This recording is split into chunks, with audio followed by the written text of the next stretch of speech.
Hello and welcome to this exciting event at the Honkference.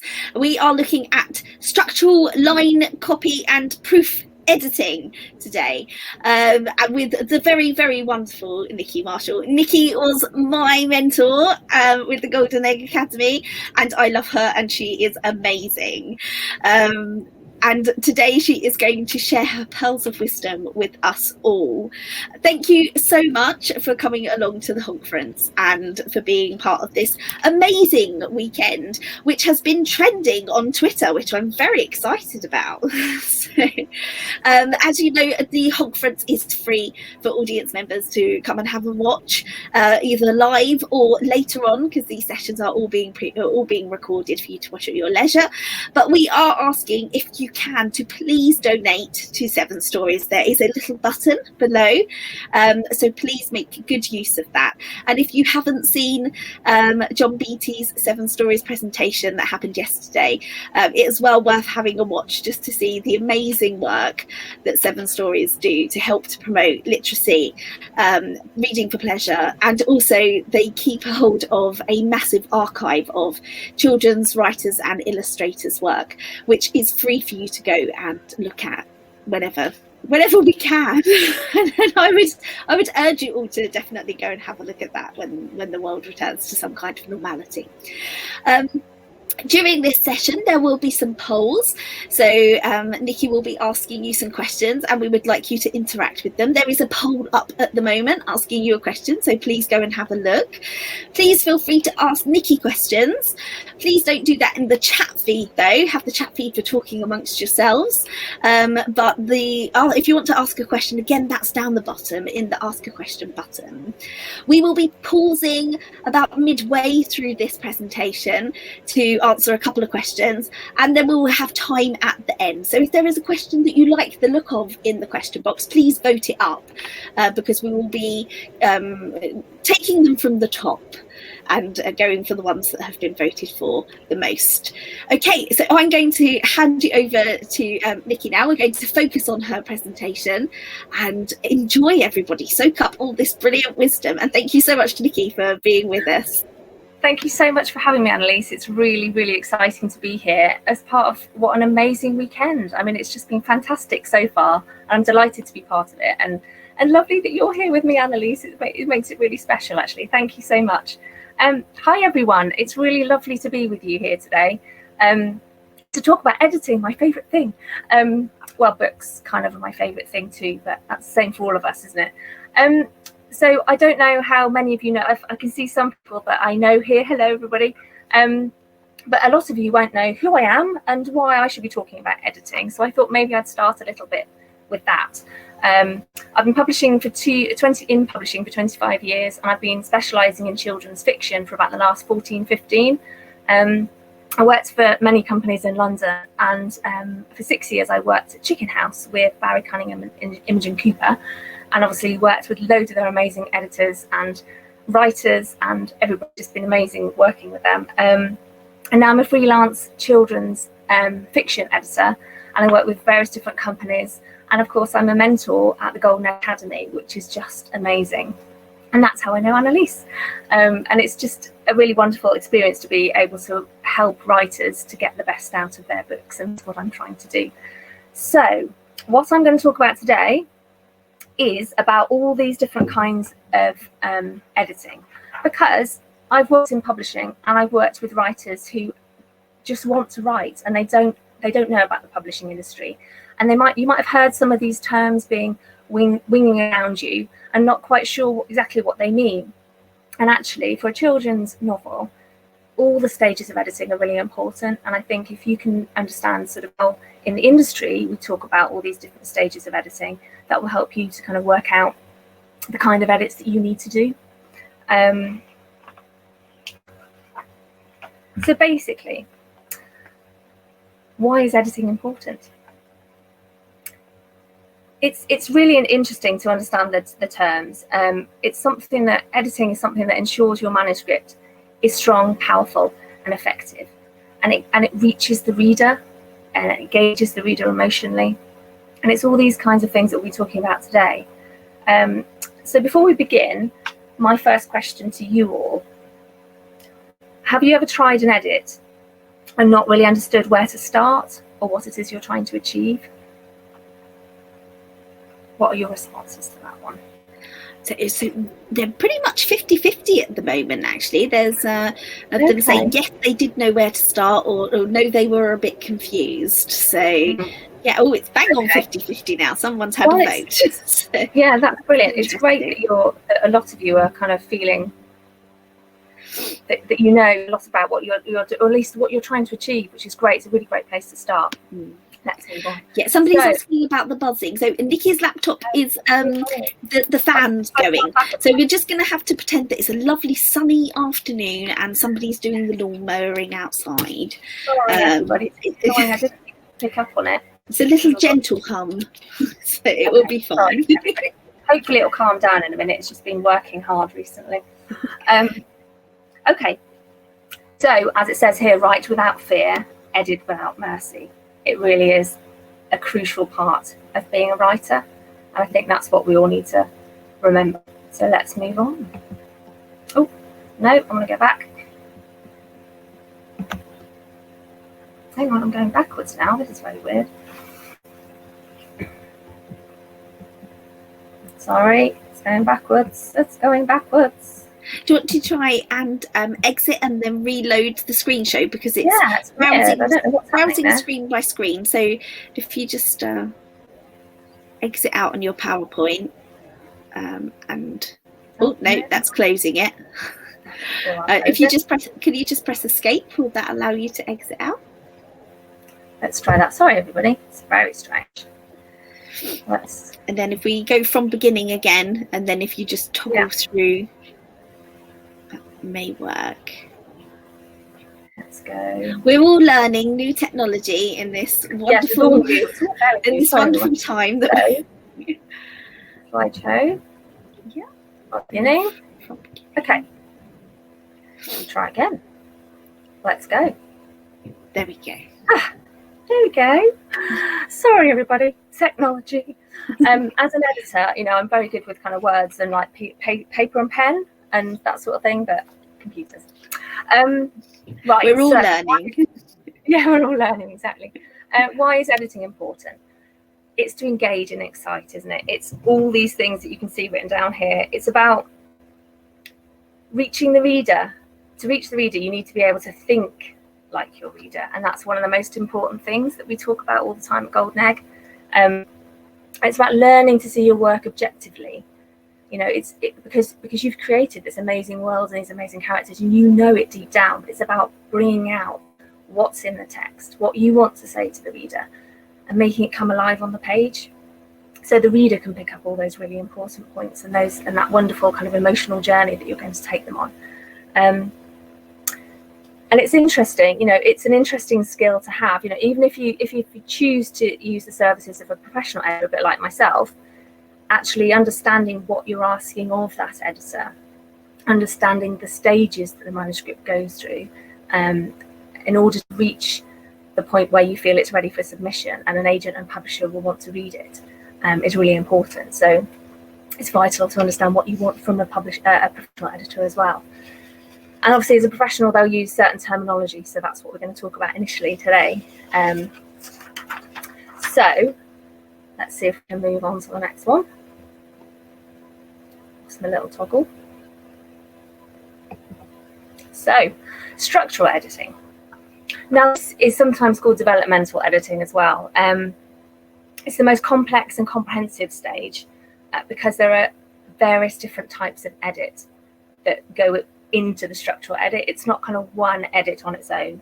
It's a number of different edits that come through all the time. And you're looking at whether the structure works, essentially, whether you're writing in a 3-act, 5-act structure, whether you've got all the major plot points in the character journey, whether you've got moments of change, all those kinds of things that mean a reader will want to carry on, will want to kind of be drawn into it and actually be excited about what you're telling them. That's what you need to get in that sort of momentum and the pace that moves you forward.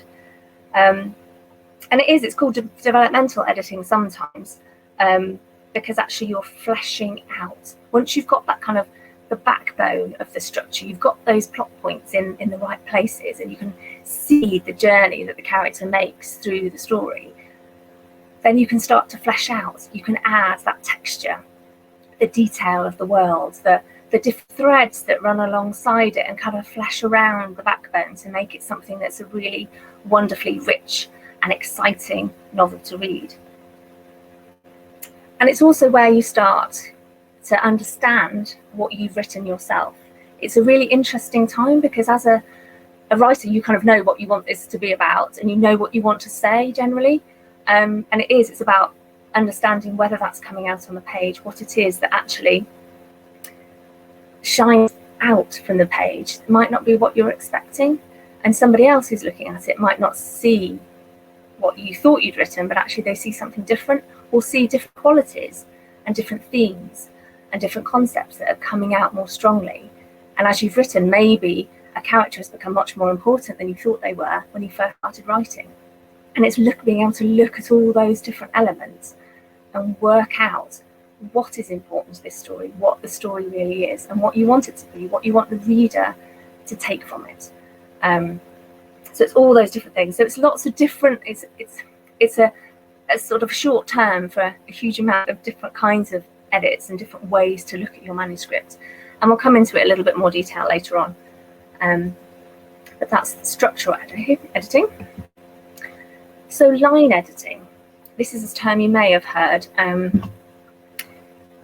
This is kind of once you've got the backbone of the main story, and you've got the kind of threads working, got the character journey working effectively.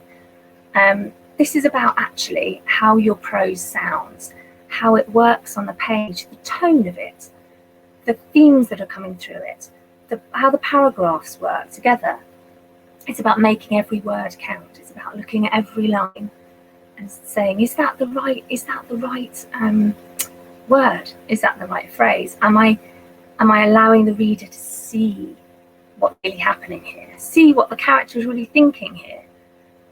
See behind what's really happening. Sometimes it's the spaces that we leave that actually tell us more than what's on the page. So it's all those kinds of things. You're trying to pull it all together to find the most effective language for the story that you really want it to be. And for young readers, actually, this is quite a crucial point, because it's about helping to guide them. As adults, we have more ability to read through things and to find our own way through a novel or through a story.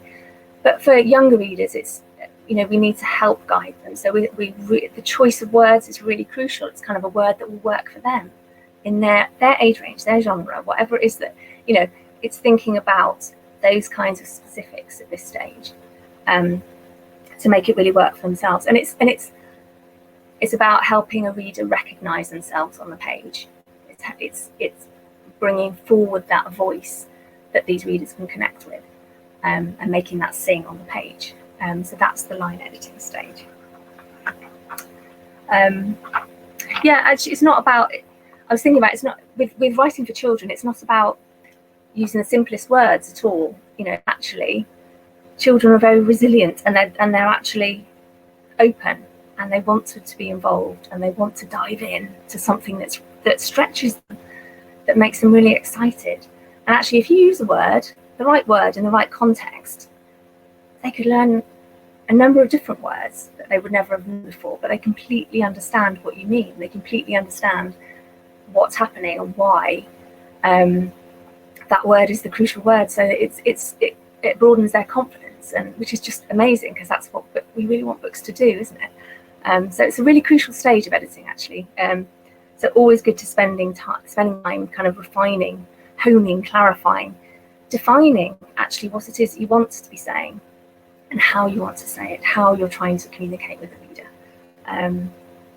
But yeah, so, and also consistency, actually, in terms of thinking about the kinds of phrases that a particular character might use, or the kind of language, and making sure that works throughout. They may change because of their experiences or what's happening through their journey, but actually it's about making them believable and live off the page. It's not just about making sure everything's, accurate in a sense, and words that reader understand. It's about making these characters come alive for the reader as well. So every word, every sentence, every paragraph is essential. Everything comes together to form this amazing story and journey that you're going to take the reader on. So that's line editing. And then copy editing. This is one that you may have come across as well. It's sort of the latter stages of editing. It's very much the kind of the nuts and bolts, I suppose, of writing. It's kind of, am I telling this story clearly? Are these the right words? Is the grammar right? I mean, with fiction, it's interesting because it doesn't have to be grammatically correct. It has to work grammatically for these characters within the world that you're creating. So it's a slightly different scenario, but it still needs to work within the world that you've created. But it's about spelling as well. And again, you know, as we know, there are amazing books that have these characters that don't speak or write or think in the same way that we do. But again, it's that consistency and making it work and communicating what you want to communicate to the reader and making that clear on the page. And it's about the sense. Are the writers going to understand? Are the readers going to understand what I've written on the page? Are they going to fully feel the emotional journey that I'm taking them on? And that's down to kind of the word here and there. It's just making it look right on the page. It's making it consistent on the page. It's checking all those nuts and bolts. Yeah, and it's sort of terms, it's spellings, it's you know, if you've got quotes and things like that, or you're using references to real people, real events, or TV shows or something like that, all of those things need to be checked. So everything is accurate. So everything, you know that everything you're using is absolutely accurate. And yeah, and formatting as well comes into copy editing. Can you tell who's talking when there's dialogue, you know, and who they're talking to? All those kinds of things can help to really, what you're trying to get is for the reader to really understand this journey and not have to work hard, not have to work too hard. A little bit of hard is good, because then they engage even more. But working too hard can make particularly a child reader sort of detach from everything, and you don't want them to detach. Any excuse to not carry on reading, we don't want that. We want to pull them in. So that's copy editing. And then proofreading. So again, this is one that I'm sure all of you will have heard about. The reason it's called proofreading is because in the publishing industry, proofs are the last stage. So when all the editing has been done, the text is set to page. And sometimes you get bound proofs where they get a cover as well, like a sort of a sample cover, sample proof. And that's used for marketing and purposes, things like that. But then it will be sent out to a proofreader, an objective editor who's not seen this at all before. And they'll be able to pick up all those last really fine details, the error that might have crept in during typesetting, for example, punctuation that just can shift around slightly, typos that just happen, you know, it happens to all of us, doesn't it? And we can't see them, you know, once you've written it or read it a few times, you can't, your brain reads it the way that it's supposed to be read, and therefore you don't necessarily see them. And then again, it's consistency, it's just checking all those things. And it's, again, formatting, it's all the design issues that might come up once it's been set to page. So things like widows and orphans, like, you know, words left at the end of a page or the beginning of another page, and it just makes it quite difficult to read. So it's checking all of those kinds of things as well. And there are the marks, as you can see here, are the kinds of marks that you have and you use, or the proofreaders use, and so everyone knows exactly what the changes are. And of course, at the proof stage, the proofs go to the writer as well, so they get to do their last final checks, as Annalise only knows too well. Yeah, so I've got another poll. So I just wondered how many of you have come across all of these terms before?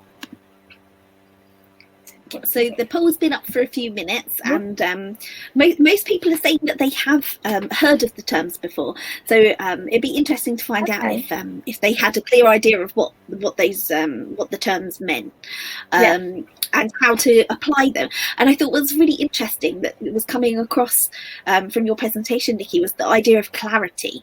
So the idea that you can use words that are challenging, and you can create depth, and you can use beautiful language as long as you have the clarity. And I know that's something that when we were working together, my writing is in the book it's quite immersive, so we do immerse the reader quite quickly in the world, and the world is also quite large and could be complicated, so it was finding a way of making sure that it was clear from the get-go, and that our young reader, again keeping that reader in mind, that they can access it in a way that's really smooth. Yeah, absolutely. It's about accessing the reader and allowing them to feel included. So it has to be inclusive, and that's what all of these kind of edits are about, isn't it? It's about reaching that reader, reaching that particular reader, and making it a special book for them, which is what we all hope for our own books. I know we're working with Yasmin at Scholastic, that they always say we don't want to give them a reason to put the book down, so we need to make sure. There are so many books, aren't there? There are so many books, and so many other things as well. Books, Yeah, absolutely. Other things, completely. What we want to keep them reading your book. That's the thing. Ultimately, we want to have, as Stephen King says, to write is human, to edit is divine. Because it's really exciting. It's a really exciting discovery of your own novel, actually. Whether you're doing it all yourself, whether you're working with other people, it's about the whole experience of writing a novel. Editing is such part of the writing experience. And that's what I wanted to get across to everybody today. So brilliant. So it's quite interesting that in the chat, quite a few people have said that they've heard of the terms before, but they're not really quite sure what they were or what order they came in. Yeah. And I think the order is very important, because there are things that you do at a line edit stage and definitely a proofreading stage that you would not want to do in that structural editing phase, because everything changes. The sand shifts so quickly.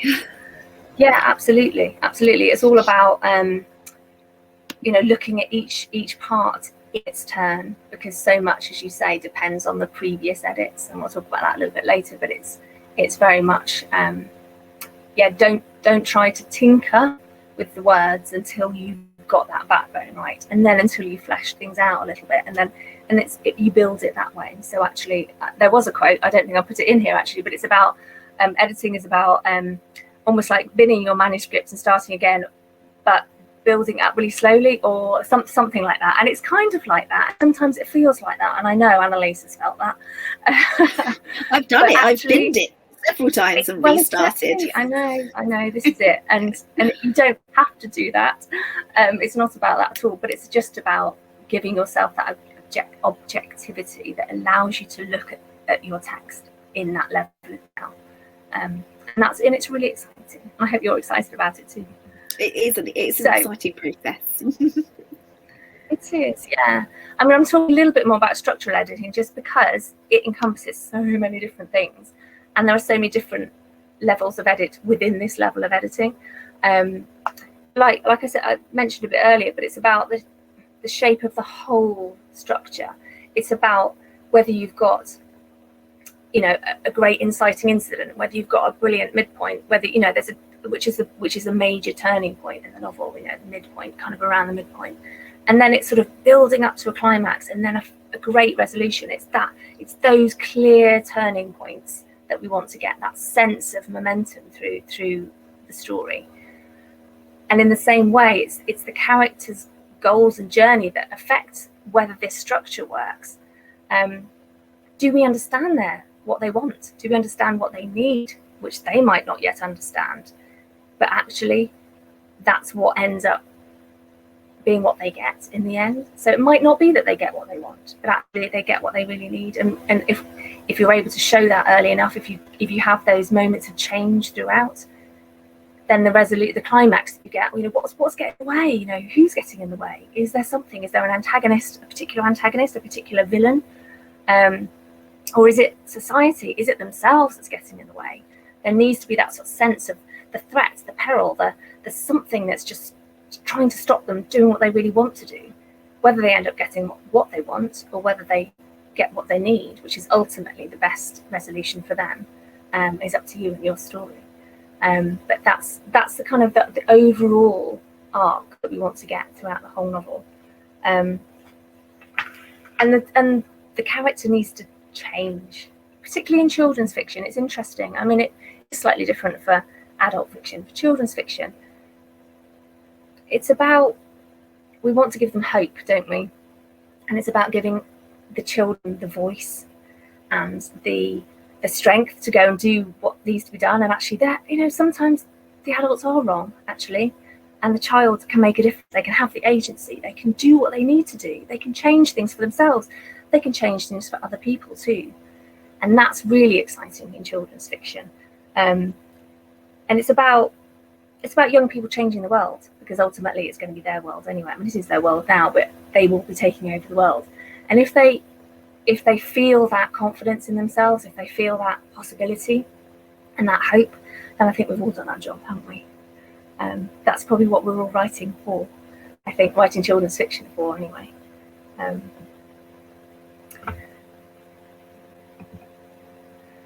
So yeah, ultimately, with writing children's fiction, what you're trying to do is keep your reader right here. You know, all the time. It's about thinking who they are, thinking what they want, thinking, you know, what age they are. You know, all those crucial points to know who you're writing for, and what you want them to take from the novel. Actually, what's really important for you to impart to these young readers who hopefully you will reach. You know, that's very, very important. So the next poll, I can see a few things coming up already, was about, do you have a clear idea who your ideal reader is? Age range, genre? Most people are putting that they do. They you know, Great. We've got 100% so far of yes. And I think really important for us, everyone's very clear on what they're writing and who they're writing it for, which is brilliant. That's great. Fantastic. Especially as it's so important, isn't it, to the editing process, Nicki? Yeah. Because there absolutely. Are so many things that are genre related that we need to take into consideration, and also that editing with the door open and inviting that reader in. Absolutely. Yeah, it's crucial. It's crucial. Yeah, and just having that. It's almost like a dialogue when you're writing and editing. It's almost like a dialogue with the reader that you're hoping for. That kind of sense of, do you understand that yet? Or, you know, have I done enough? You know, is it clear enough? Is it clarified enough? Do you feel the emotion? Do you feel along with this character? And it's almost like asking your reader the question all the time as you're going through, which is really exciting to do. I think it also helps to focus us as well, because sometimes we can drift a little bit, and we might have things that are not appropriate for our age range that we're writing for. And sometimes things can creep in, definitely. Yeah, they do. I find when I'm reading things, like other people, sometimes that can creep in. So it is really important to. I always write with the door closed, edit with the door open. I think Stephen King said that as well. That's a good phrase. I really like that. Fantastic. So how to get the child's eye view? You know, I mean, you know, I've suggested a lot of these things here. I mean, if you have kids, brilliant, that's great. Or if you have kids in the family, or you work with kids or anything, then you have a captive audience. You can research them, you can talk to them, you can you know, just spend time with them and find out how they tick. Where are they in the, you know, in terms of how do they feel about their place in the world? What is it that's interesting to them? What do they want to talk to their friends about? What games they want to play? What books they want to read? It's kind of immersing yourself in their age and in their life experience to make sure that you are connecting with them. That your characters and your story are the kinds of things that they will want to read about, that they will feel engaged with.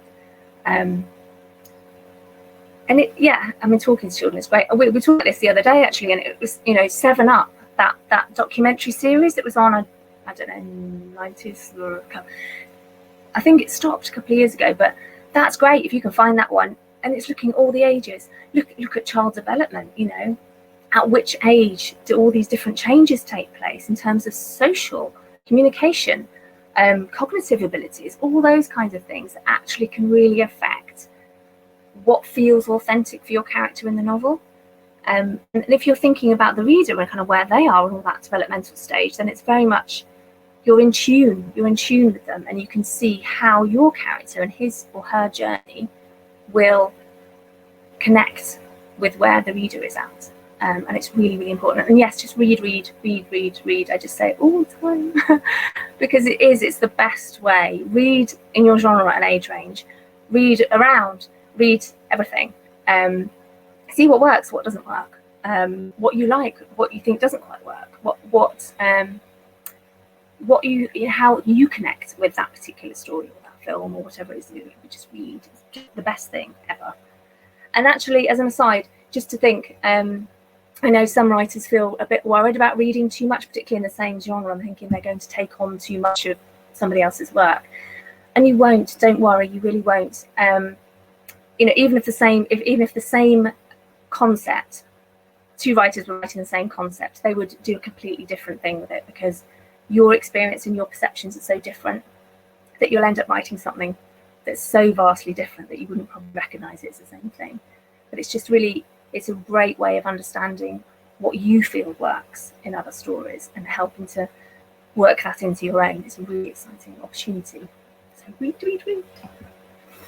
As I say, get into your reader's head. It's very important. So, are there any questions so far, Annalise, that we can chat we've quickly? got lots of questions. So Fantastic. I've put up the next poll, and I've also asked people to maybe put on the chat where they think their book might sit in a bookshop. So what other books would be around it, just to get them thinking about things that they've read in their genre and their age range. So the question that's up the top with 22 votes is from Elizabeth, and it's a really, really good question. How can you be the best beta reader for another writer? What level of editing help should you give? What's most helpful? It's a brilliant question. It's a really, really good question, and it's a tricky one. I mean, it's great having beta readers because that objectivity comes much more easily for someone else's work, doesn't it? It's very difficult to detach yourself from your own writing, and it kind of depends on where they are. But actually, if you're reading it and you see that there's a fundamental thing that you think, oh, I'm not sure whether this quite works, or I didn't quite feel that enough threat, or those kinds of things, then that's what they're asking you to read it for. And it can be difficult sometimes to say, but I would always say be honest, but be kind about it, because it's difficult to hear, isn't it, if you're a writer that's got someone to read it. But I don't necessarily think they're asking you to read it to sort of check phrasing and that kind of stuff. Maybe they will actually at a later stage, but it sort of depends on where they are. Does that I don't know if that answers the question enough, but I would just be honest. If someone is trusting you and is trusting your judgment, then be honest, but in a kind way, and just say, I'm not quite sure about this. Have you thought this? Or maybe it's that kind of way of dealing with it, I think. But I would be honest. What do you think, Annalise? Do you agree? Definitely, yeah, I definitely agree with everything you said. I'd ask the writer what their expectations are from me.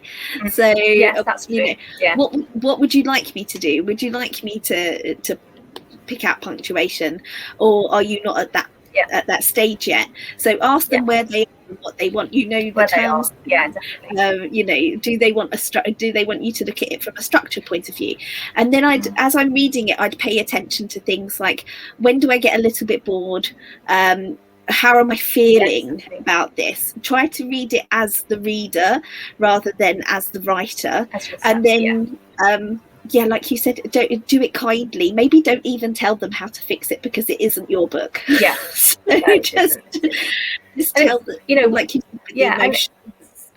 Yeah, absolutely, Annalise. I mean, this is the interesting thing, because actually in editing is when you're working with someone else, is a dialogue. Absolutely. All I do when I work with my writers is just ask loads of questions, and I probably drive all my writers completely mad. But I'm the one that has to ask the questions that the reader might ask. So it's all those things that,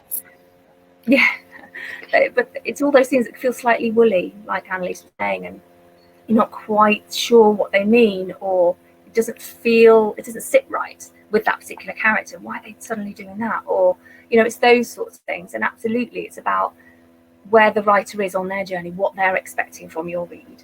But again, if they've asked you to read it and they trust you, then you can have that conversation and have, ask them what their expectations are, as Annalise says, but also be able to respond in the way that you feel is most helpful to them.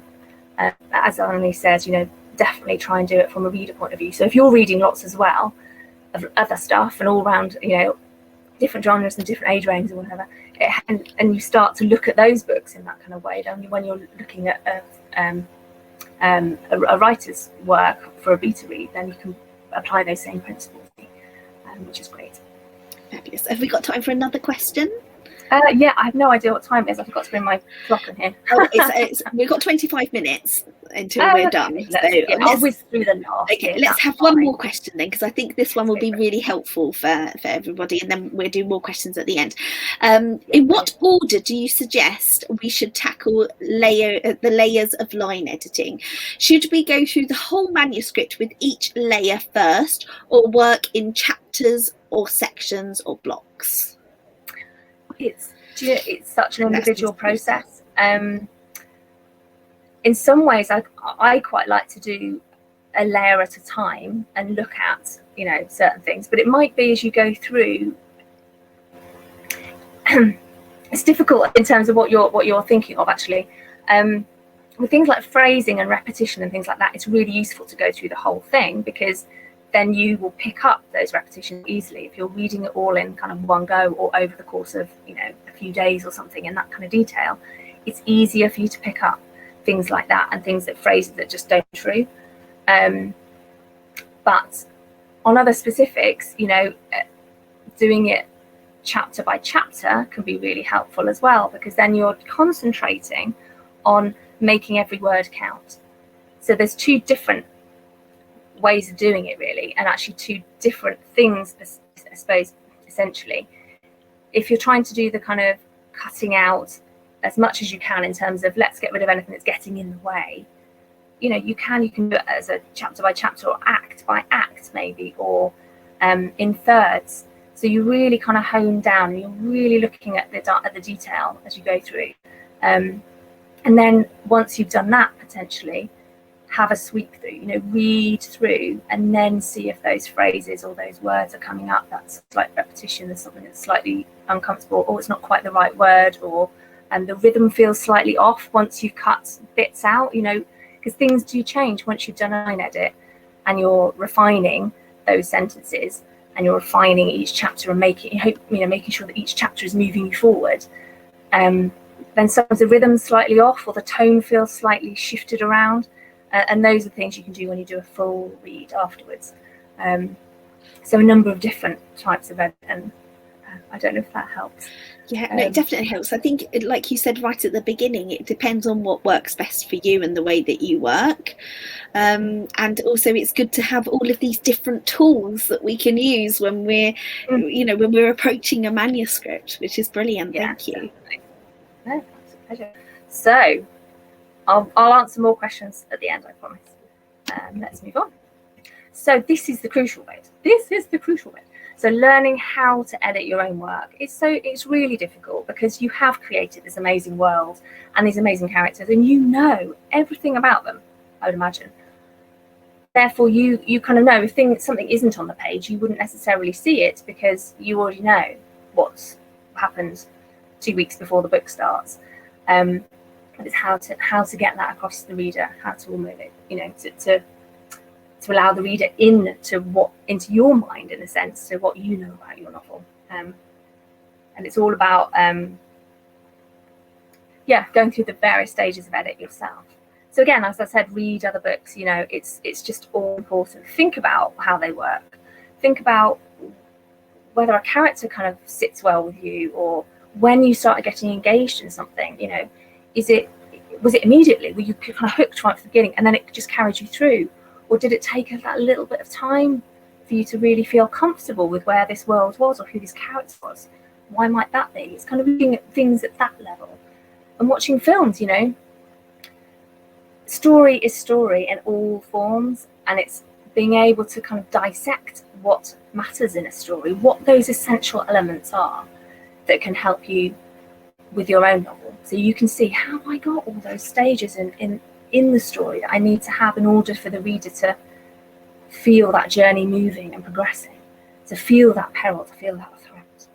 And you can work with a professional editor, someone like me or something, who can then help you see, because if you ask them to do, you know, a structural edit or a line edit or something like that, then they can, you know, they'll have marks on that, they'll have comments, and then you can go through and go, I wonder why they asked me that, you know, what is, oh, I need to look at that, I need to understand why they're asking that comment or why they're suggesting a change, and you can learn that way. And the other thing, of course, is joining a writing into your course. I mean, it's just such, you know, writing is such a solitary existence, isn't it, for most of us, that actually it's great to be in a group with other people, like-minded people, with peers who are at the same stage as you, who are struggling with things, and but sometimes, you know, find a great way through. They suddenly think, oh, this really worked for me, you know, maybe you could try that. And it's about sharing that experience, which I think really helps you have your own confidence in yourself. And it's about finding the confidence in yourself to be able to do this, because all of you can do it. You're all writers, which is just amazing. You're writing, which is just the most exciting thing. And you've actually written something, which is even more amazing, because a lot of people start, don't they? A lot of people have ideas, but actually finishing something or being through your first draft, you're getting through it, and it's just great. So you can do it. You can do it. It's just about getting yourself into that right mindset. I'm just trying to think. I'm not okay. So this is, as Zadie Smith says, the secret is to become the reader. And that's what we all need to do. It's keeping the reader in mind while you're writing, but also, and while you're editing. But actually, when you're properly editing, when you're properly in that editing, you know, really thinking carefully about everything that you're putting into your novel and what needs to come out, potentially, do it as a reader, not a writer. And editing's a journey. It is. It's about trying to find your map, the map that works for you, which is an individual thing. And yes, we talked about the terms earlier on, the publishing terms, and they're kind of broadly how they are separated into the kinds of editing that we do. But for you, you need to find your way through something that works for you. And again, we're going back to thinking about the stories that we've looked at, the films that we're watching. You know, what are the essential elements that you're finding in all of those great stories? Which are the ones that really stand out for you? Why is that? You know, is it the character? Is it the combination of different things? What are those different things that you're finding in all these great stories? And then once you've got that sort of, you've grasped kind of those main essentials, it's easier for you to start looking at your own novel with those things in mind.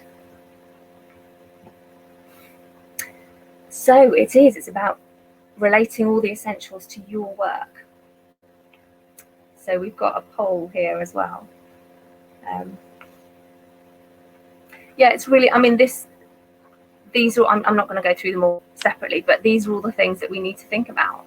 They're all the essentials, they're all the things that you need to bear in mind. They're the foundation blocks on which a story is based.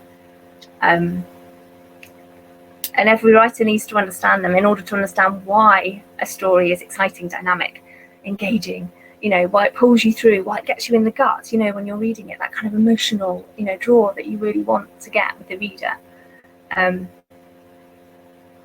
Nicki, is there anything out of these essential things that you feel people miss out a lot when you are approaching manuscripts and you're like, oh, they just, you know, they really need to concentrate on maybe more peril, or the goals need to be clearer, or is it different for each? It's really interesting.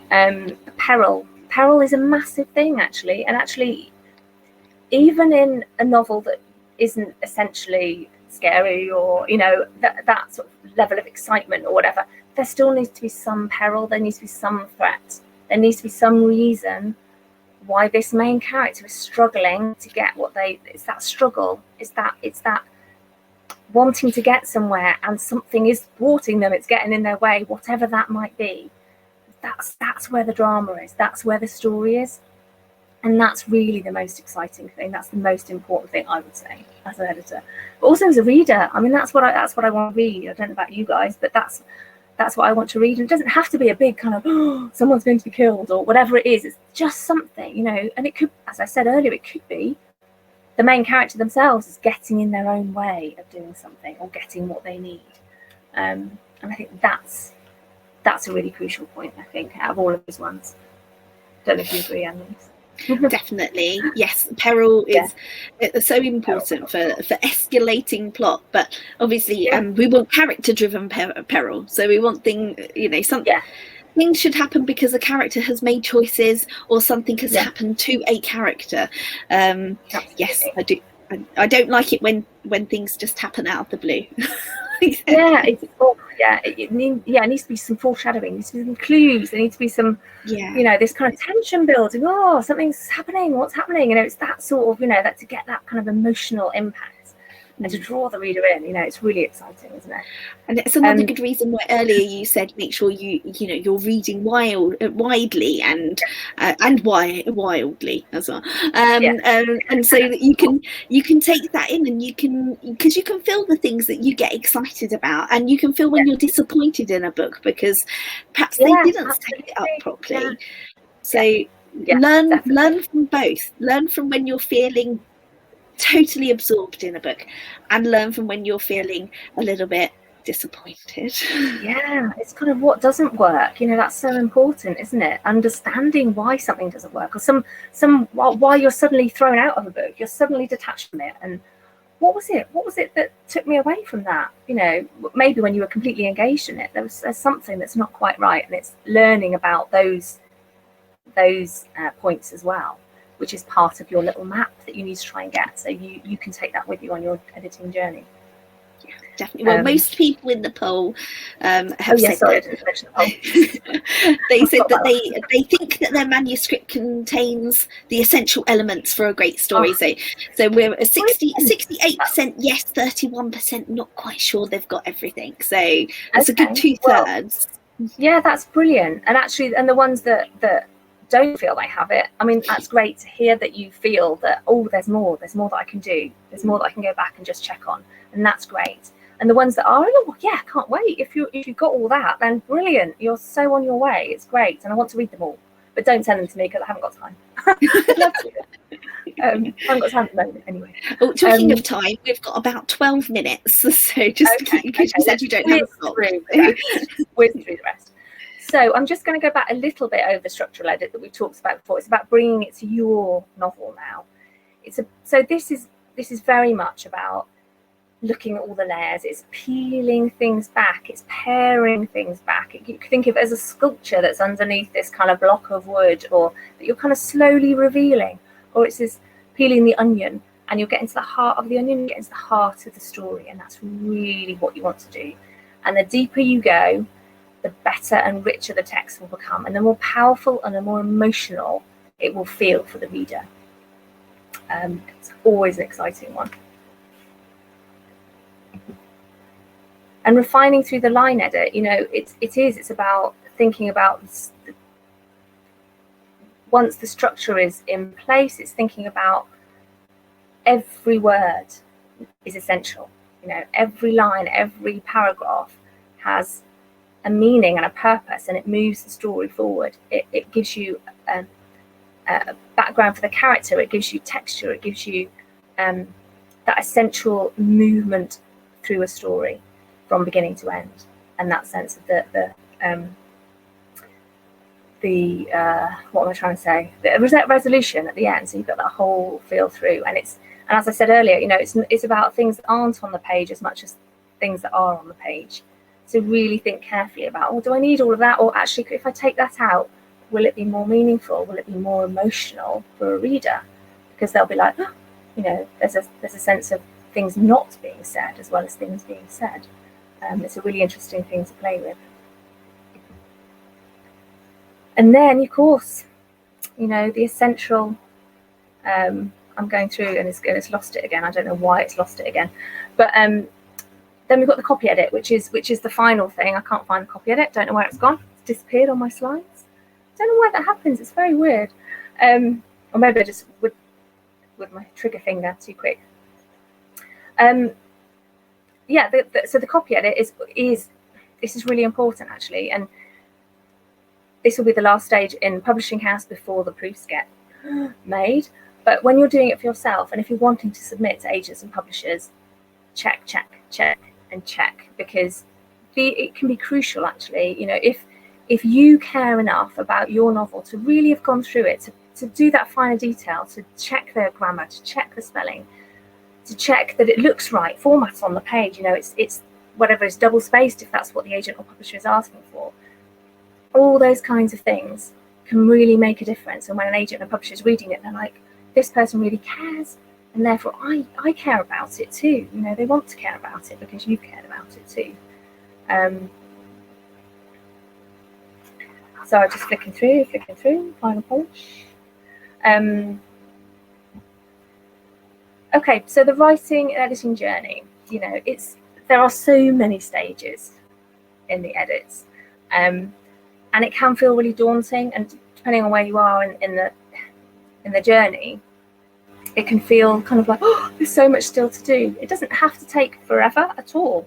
It's about using your time well, and it's about understanding all the things that you're trying to do as you go through, and the different levels of edit. This is why I thought this talk was really important, because I thought if you know what you're aiming for, then you've got that map. You kind of know what it is that you're trying to do each time, and that will help you to hone down each time, and it will help you to not waste your time worrying and getting confused over things, and trying to do, you know, the copy edits, like the little tiny changes before you're ready, because then you have to go back and you're changing things again.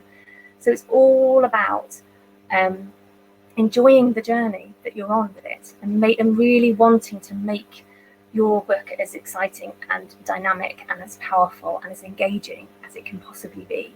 It's not an easy or a quick journey, but it is a really worthwhile one. You know, be open, curious, engaged, as I say. You know, learn from everybody you can. Share with everybody. Be with other people. You know, with Golden Egg, it's just great. That's one of the amazing things about Golden Egg, that sense of, you know, people sharing a course together, and they're all learning the same things at the same time, and they're you know, going from the structural side, you know, learning what those essential elements are, and learning how to look at their manuscript in that way. But because they're on that journey together, it means that they can share, and they can, all these discoveries and these inspirations that they're getting, and sharing that together, and feeling like you're not on your own. As every writer goes through this stage, so it's really exciting. So find your tribe, you know, find people like the beta readers, like, you know, if you've got writing groups and things like that, it's about sharing where you can with other people, all these kinds of things. So the last thing is this, because it's cyclical. It is cyclical for a while anyway. But you know, even if you get to the publishing stages, as Annalise knows only too well, it's the same. It's the same. You know, we go back to the structural edits, possibly most of the time. But for you as writers, it's about doing this process yourself, so you really understand your novel, you really understand the reader, you understand what you want the reader to get from your novel, and therefore you can talk to agents and publishers about it. You can show that in your synopsis, your one-line elevator pitch that you always need. It's about really delving deep and getting to the heart of your novel, and then learning how to bring that out of your manuscript so it touches the reader in the same way. Sorry, last little bit, I'm just doing a little conclusion bit. You know, the deeper you can go into your manuscript, the better it really is. You know, you're writing for the young reader, and that's so important. You know, everything that we do, we want the children of the world to feel empowered, you know, to learn empathy, to have hope, to be inspired, to see what the possibilities are for them in their world, but also that they can make a difference to themselves, but also to their family, to their society, to the world as large. It's such an important job that we're all doing. And I think that keep that in mind, because sometimes it feels like this process is endless, and I do know that, but it's so worthwhile. So, you know, give yourself some time, take some time out, have some latent processing, because that can be really important. Surround yourself with like-minded people, and just enjoy the journey, because it's really, really exciting. And just think what you'll get at the end of it. And hopefully the agents and publishers will see all the work you've put in and all that amazing, you know, the processing that you've gone through, and all the things that you're putting into your novel, and your book will reach that reader that you had in your mind all that time ago. And that's the most exciting thing, isn't it? So thank you so much for having me. Thank you for listening. It's been really lovely to be here with you. And yeah, questions, if you've got time. Have I gone on too long? Have I got questions? We've got about 5 minutes, so if we can, like, I reckon we can get a couple in. Okay, so Catherine wants to know, when starting editing for the first time, what do you recommend you look at? Big picture or chapter by chapter? Big picture. So the first edit, you know, just read it through. Do you get it? And actually, one thing I didn't mention was, one thing that's really good is to read it aloud, because things that you don't see on the page, because your brain just kind of automatically reads them in the right way or whatever, when you hear it aloud, and get one of those speaker, you know, the like Cortana or Alexa or whatever, to read it for you. I mean, because if it still sounds interesting and exciting and engages you when they've been reading it to you, then you're doing something right, aren't you? So it's actually, it's about giving yourself that distance, giving yourself that objectivity in any way you can. Read it in a different form. Read it on a Kindle maybe, or like you would read a novel that you've got, you know, that you've bought, and therefore you come at it at a slightly different perspective. I do that with my editing sometimes. I'll read it first on my Kindle, because then it just clicks into that part of my brain, and then I can look at it on screen and start doing the markup, you know, put the marks in on the pages. And it's look at the whole picture first. It's like thinking about whether this journey a really exciting journey from beginning to end. Is there enough peril? Is there an antagonist? Is there something that's getting in the way? Is this character journey something that's a reader will want to follow? Brilliant. Okay, I'm going to go straight to the next one. So this is from Lindsay Sterling. She wants to know, what advice would you give somebody who wants to become an editor? Oh, read, and talk to people in publishing. You know, contact publishing. If you, I don't, it depends where you live, but contact people and say, can I get some work experience?